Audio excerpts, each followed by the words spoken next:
네, 안녕하세요. 3편입니다. 드디어 이제 마지막 편이에요. 재밌게 들어주셨나요? 제가 막 가발도 쓰고 이게 텐션도 업해가지고 굉장히 조금 무거운 내용이지만 재밌게 이야기해 보려고 했는데요. 마지막 편까지 잘 들어주셨으면 좋겠습니다.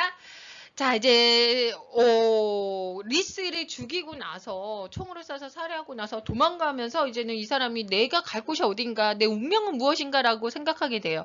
그러다 보니까 결국은 주교의 대련소가 내 운명이구나 생각하고 개미잡이랑 발란트를 데리고 방앗간으로 향하게 되죠. 한편 토르네펠트가 이제 주교의 재련소에서 어떤 별명까지 얻게 되냐면 부직갱이라는 별명을 얻을 정도로 그 제철소에서 죽을 고생을 겪죠.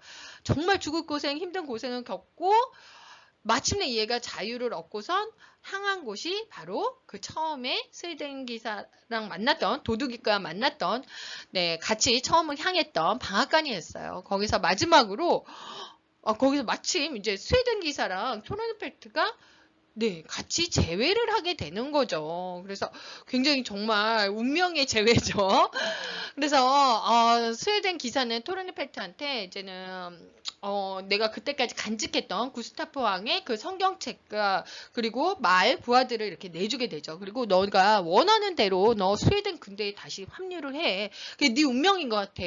그리고 나는 주교의 재련소가 내 운명인 것 같아요. 그래서 주교의 재련소에 들어가죠. 그래서 이 스웨덴 기사는 주교의 재련소에서 죽을 고생을 하면서 일을 하게 되죠. 그런데 이 딸을 너무 사랑했죠. 그래서 딸을 밤마다 몰래 보러 가는 거예요. 그래서 낙인이 찍힌 그 이마를 이렇게 가리고 어린 딸을 찾아가서 보면서 이 유일한 낙을 얻죠. 그게 바로 아까 처음에 나왔던 에필로그죠. 그런데 어느 날 그가 이제는 큰 부상을 입게 되죠. 그래서 자신이 곧 죽을 거를 깨닫게 돼요. 그래서 결국은 더 이상 딸을 이제 볼 수 없게 됨을 느끼죠. 그래서 마침에 그렇게 느끼게 되고 이제는 마침에 어떤 일이 일어나게 되면 토르네펠트가 스웨덴 이 군대에 합류하게 돼요. 그래서 격렬하게 싸우게 돼요. 왜냐면 얘가 어떻게 돼요? 그 전에 너무 죽을 고생을 하기 때문에 이런 거는 막 힘든 것도 아닌 거예요. 그래서 격렬히 싸워서 전공을 세우고 결국에는 이제는 장렬히 전사하게 되죠. 그래서 전사했다는 소식이 누구한테 전해지냐? 마리아랑 딸한테 전해진 거예요. 토르네펠트가 스웨덴 겐대에서 격렬히 싸워서 전공을 세우고 죽게 됐습니다. 하고선 그 소식을 듣게 돼요. 그러면 이 사람들한테는 이상한 일이 아니죠. 맞아. 우리 아빠는 스웨덴 기사 토르네펠트고 그리고 그 사람은 그 스웨덴 그때 합류했으니까 죽게 될 수도 있지. 그래서 굉장히 이렇게 슬퍼하지만 어떻게 해요? 스웨덴 기사의 가족은 그거를 이제는 받아들이게 되죠. 그래서 이 두 사람의 이 뒤바뀐 인생에 대한 이 진실은 영원히 묻히게 되는 거죠. 그죠? 어쩜 이렇게 수학적으로 딱 맞게 들어가는지 모르겠어요. 그래서 참 보시면 저는 이제는 뭐 여러 가지 결론을 드릴 수 있지만 이거 결론을 좀 이따 드리고 제가 이제는 또 하나 정리 드리고 싶은 건 줄거리는 여기까지 드리고요. 네, 이거는 마지막에 이제 토르네펠트의 모습을 제가 멋있게 담아 보았어요. 이렇게 멋있었을까요? 저는 사실 뭐 여러 가지 내용이나 뭐 평도 있고 그런데 저랑 굉장히 좀 가치 있게 느꼈던 저랑 이게 굉장히 공감이 됐던 뭐 서평 해설 이건데요. 이거 역자의 해설이에요. 이 강병순 옮기신 분이 이제는 해설을 했는데 저는 이게 굉장히 좋았어요. 그래서 저랑 같이 한번 읽어보도록 하겠습니다. 여러분도 같이 한번 보시면 좋을 것 같아요. 자, 책은 319페이지고요. 스웨덴 기사는 마리아 크리스티네 폰 블로메가 딸이죠. 서문에 언급했던 인물, 즉 스웨덴 기사의 운명을 추적하는 이야기이다. 그런데 소설 초반 독자들은 이미 도둑과 스웨덴 귀족의 신분이 바뀌었다는 것을 알고 있었기 때문에 전쟁터에서 죽은 남자는 과연 누구일까 하는 호기심에 비밀이 풀릴 때까지 책을 손에서 내려놓을 수가 없었다. 두 사람의 운명은 우연 속에서 계속 엇갈리고 그 과정 속에 이루어진 신분 도용 전문가 이중 신부는 계속 작품에 팽팽한 긴장감을 부여한다. 그의 앞날은 어떻게 될까? 거짓 신분이 들통나면 어떡하지? 저 위기 상황에서 어떻게 빠져나갈까? 궁금증과 호기심은 끊임없이 독자를 앞으로 이끌어간다. 하지만 전쟁터에서 명예로운 죽음을 맞이한 자가 누구냐 하는 것은 그다지 중요하지 않다. 스웨덴 기사라는 하나의 이름에는 두 사람의 운명이 모두 포함되어 있기 때문이다. 두 사람의 운명이 서로 바뀌지 않았더라며 그래서 나약하고 겁 많은 스웨덴 귀족이 주교의 지옥을 겪어보지 않았더라면 진정한 스웨덴 기사는 탄생하지 못할 것이다. 스웨덴 기사의 정체성의 본질이라고 할 수 있는 결단력, 용맹함, 그리고 지략, 지도력, 인내심 등은 원래 도덕의 운명이었던 주교의 지옥을 거쳤기 때문에 얻을 수 있는 덕목들이다. 그리고 그때마다 상황은 예기치 못한 방향으로 전개된다. 하지만 두 사람의 운명을 엇갈리게 만드는 우연은 단순한 우연이 아니다. 그것은 나중에 필연이었음을 밝혀진다. 그래서 처음부터 작가의 철저한 계산이 있었다. 그리고 마지막 순간 두 사람의 상이한 운명은 기적처럼 하나로 묶인다라는 얘기가 나와요. 저도 제가 되게 이제는 생각하는 부분이랑 가장 이제는 맞았던 부분이었고요. 이제 스웨덴 기사라는 이 하나의 이름에 두 사람의 누구 하나가 주인공이 아니죠. 두 사람의 운명이 많이 다 포함되어 있기 때문에 그런 부분이 이런 역자 해설이 굉장히 저랑 많이 와닿았던 것 같습니다. 그래서 이 역자 해설은 잘 안 읽으세요. 근데 꼭 한번 이 역자는 얼마나 이 옮기신 분은 많이 읽어보고 많이 생각하셨겠어요. 그래서 꼭 한번 읽어보셨으면 좋겠습니다. 자, 독후활동지 이제 이거 적어주시면 돼요. 여러분들이. 제가 날씨가 여기가 지금 서울이요. 제 집이 되게 덥거든요. 그래서 31도 막 30도예요. 너무 더워요. 가르키 여겨서 재밌게 봐주시면 감사하겠습니다. 독후활동지에 계급이랑 이름은 써주시고요. 제가 이거는 지우고 업로드합니다. 자, 오늘 퀴즈 3가지입니다. 자, pelta쌤이 빨간 머리를 쓴 이유. 네, 벌써 눈치채셨겠죠. 자, 이 책에 대한 한 줄평. 저는 한 줄평. 네, 뭐 간단히 얘기 드리면 다음 주에 얘기 드리겠지만요. 저는 high risk, high return이라고 하겠습니다. 이거에 대한 자세한 설명은 다음 시간에 드리는데요. 글쎄요, 뭐 굉장히 뭐 high risk가 있어야 좀 좋은 결과로는 얻지 않을까. 하이 리턴. 그 스웨덴 비겁한 귀족, 그죠? 토렌펠트 같은 경우도 굉장히 이제는 주교에서 굉장히 어려운 하이 리스크를 겪으면서 하이 리턴을 받았고, 스웨덴 기사에 결국엔 이름 없이 죽어간 이 좀도둑, 그리고 뭐 성물도둑, 그죠? 이 사람도 굉장히 아슬아슬하잖아요. 저도 아슬아슬한데 얼마나 이 사람도 아슬아슬했어요. 그리고 막 정말 이비체한테 간다든가 잔혹한 남자한테 가고 리스랑 싸우고 이런 정말 하이 리스크를 이렇게 겪으면서 굉장히 하이 리턴을 얻었다고 생각을 하거든요. 그래서 저는 한 줄 평 하이 리스크 하이 리턴 하고요. 그거에 대한 자세한 얘기 또 드리도록 하겠습니다.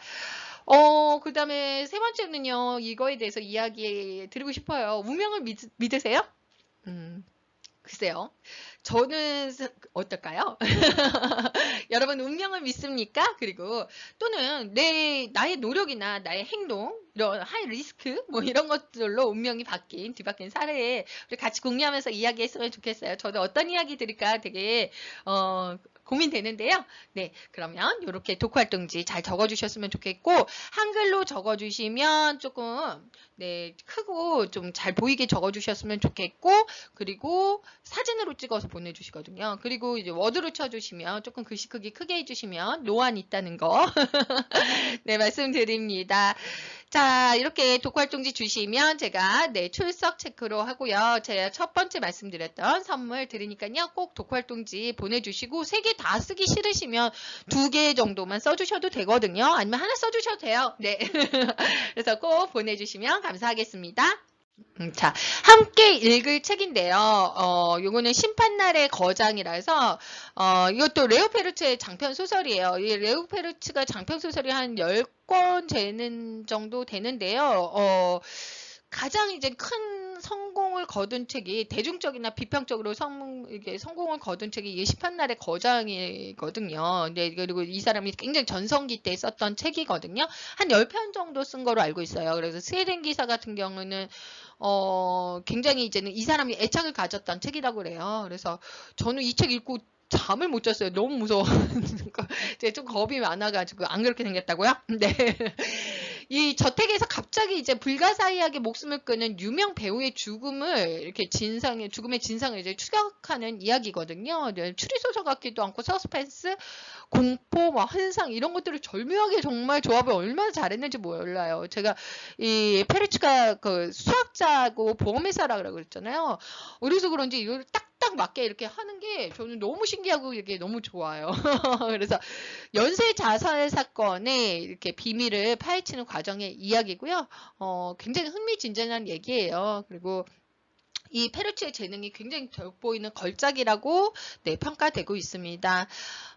그래서 요거를 한번 꼭 같이 한번 읽어보셨으면 좋겠고, 이 범죄소설이기도 했지만 범죄소설 시리즈에 이 소설이 포함되기도 했고요. 굉장히 유명한 범죄소설에. 그리고 1989년 정도에는 이게 이제는 감독에 의해서 이 작품이 텔레비전에 영화로 제작되기도 했어요. 그래서 저도 아직 이 영화를 안 봤는데 한번 꼭 보고 싶다는 생각이 듭니다.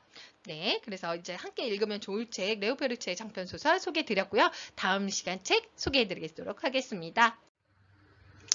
네, 다음 차시 책 마지막으로 소개해 드릴게요. 네, 세계사를 바꾼 37가지 물고기 이야기인데요.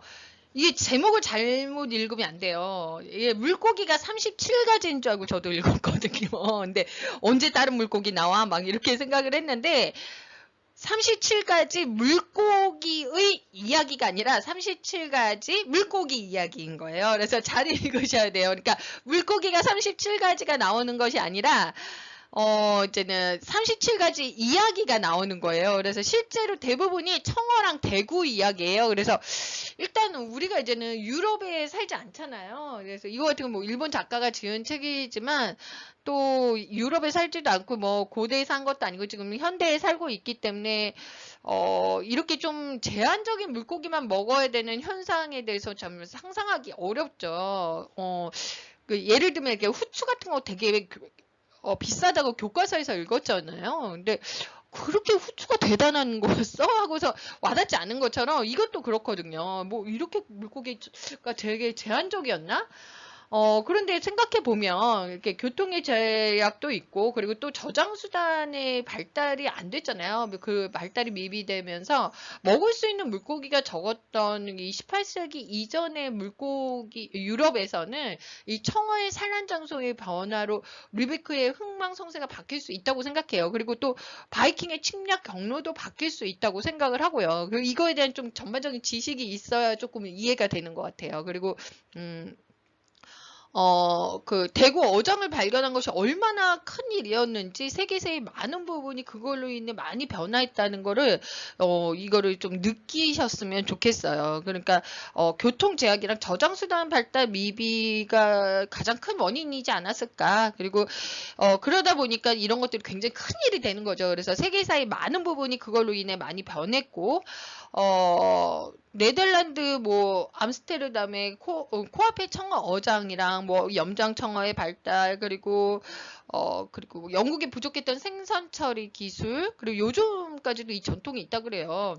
그리고 어떻게 이런 것들이 세계사에 영향을 줬는지 사실은 굉장히 생각지도 못한 부분에서 흥미로운 부분이었던 것 같아요. 그래서 이거 같은 경우는 저는 이제는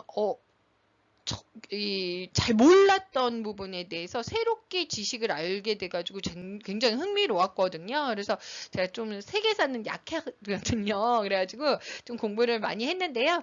여러분들이 약했던 만큼 제가 재밌게 좀 이해를 시켜드릴 수 있는 자신이 있거든요. 세계사 쉬운데 왜 이거 모르세요? 막 이렇게 하진 않을 거예요.